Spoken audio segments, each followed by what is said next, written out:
안녕하세요. DDR 부동산 연구원의 서영창입니다.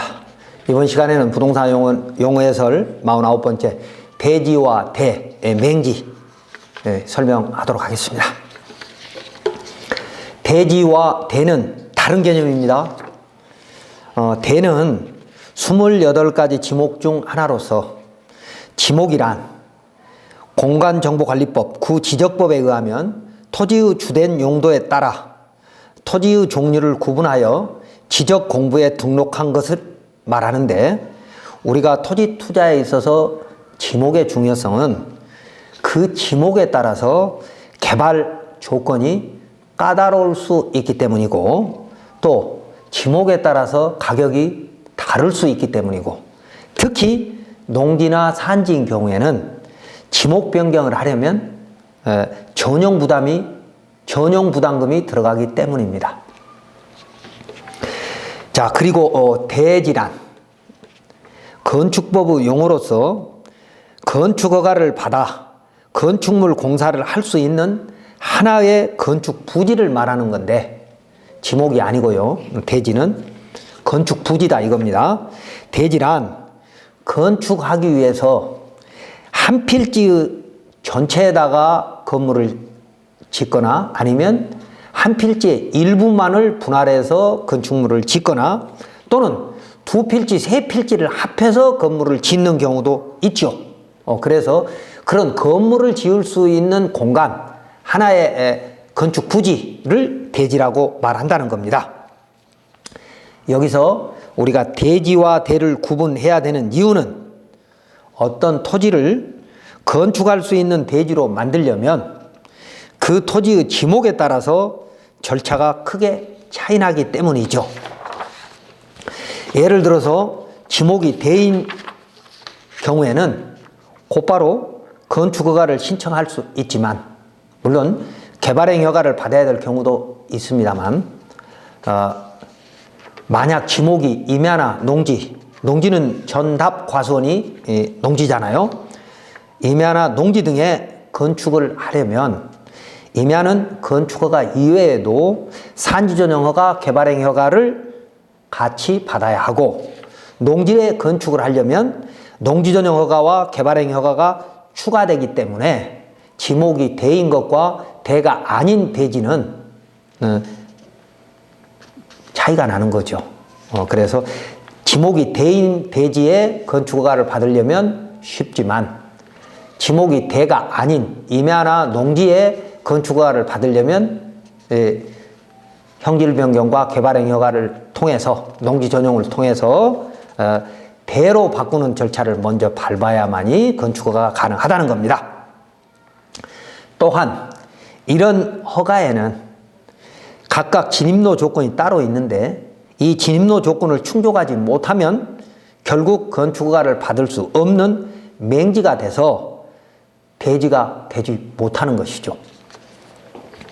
자, 맹지에 대해서는 다음 시간에 자세히 설명하겠지만, 맹지가 될 수밖에 없는 수많은 이유를 크게 4가지로 분류를 하면, 첫 번째, 지적도 맹지입니다. 지적도에 있는 도로에 접하지 않으면 맹지라고 생각하고 계시죠? 그래서 지적도에 맹지가 있고, 두 번째는 건축법에 맹지가 있습니다.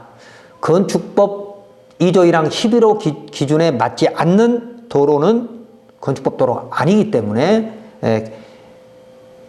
정의의 기준에 맞아야 하고, 또 그 도로에 2m 이상이, 건축법 도로에 2m 이상이 접해야 한다는 건축법 44조의 접도 의무를 지키지 못하면 또 맹지가 되고, 그 다음에 도로관리대장이 없으면 지금 허가가, 그러니까 사용락을 받아서 도로관리대장을 만들자, 그렇지 않으면 허가 못 해주겠다, 사용락 받아와라, 이게 이제 현실이죠.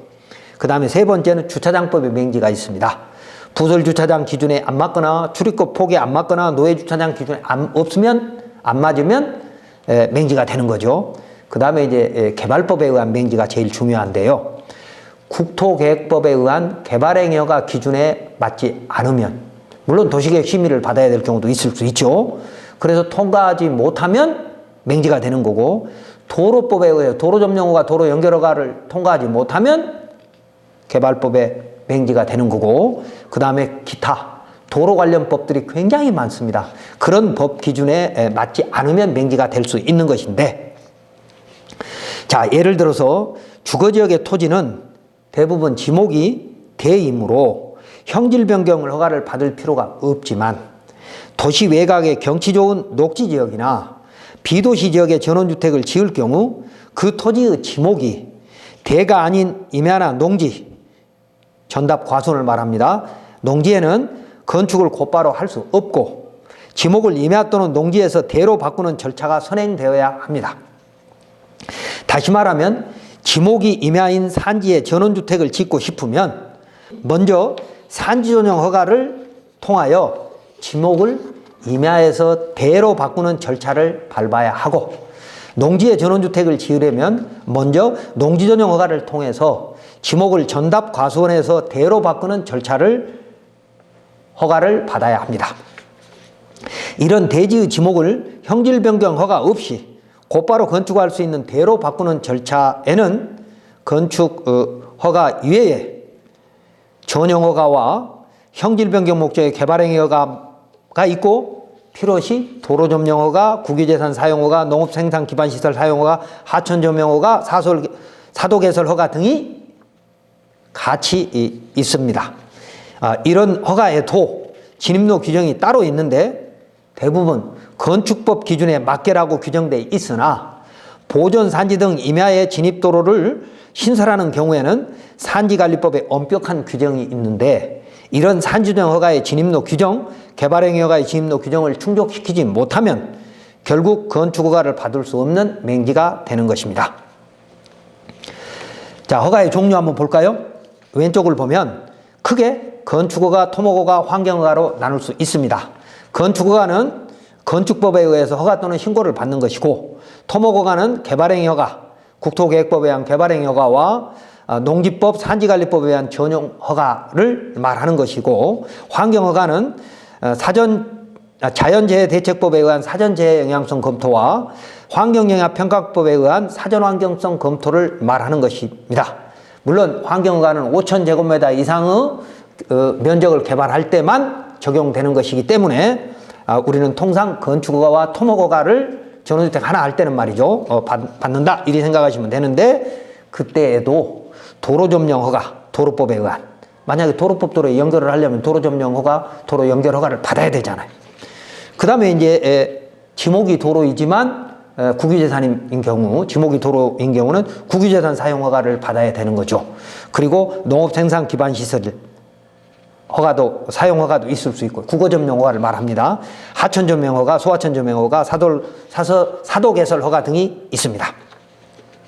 자, 이런 허가는 건축허가와 동시에 받는 것이지만, 허가 후에 공사를 안전하게 마쳐서 준공이 되면 토지는 지적법에 의해서 토지대장의 지목이 대로 변경이 되고, 건축물은 준공 후에 사용 승인이 되면 건축물 대장이 만들어지는 것입니다. 자, 이번 시간 정리하면, 대지란 건축물을 지을 수 있는 부지의 개념인데, 지목이 대가 아닌 토지를 대지로 만들려면 먼저 지목 변경을 통해서 지목이 대인 대지로 만들어야 건축물을 지을 수 있다는 것입니다. 그런데 이 지목 변경을 하려면 전용 허가와 개발행위 허가를 통해서 건축물을 지을 수 있는 대지로 형질 변경을 먼저 해야 하고, 그 이후 건축 허가를 신청해야 하는데, 허가 신청자의 편의와 행정청의 편의를 위해서 건축 허가 또는 신고 시에 개발행위 허가와 전용 허가를 건축 허가와 같이 받는 것입니다. 이런 절차를 건축 허가에 의제 처리한다 또는 의제 협의한다라고 합니다.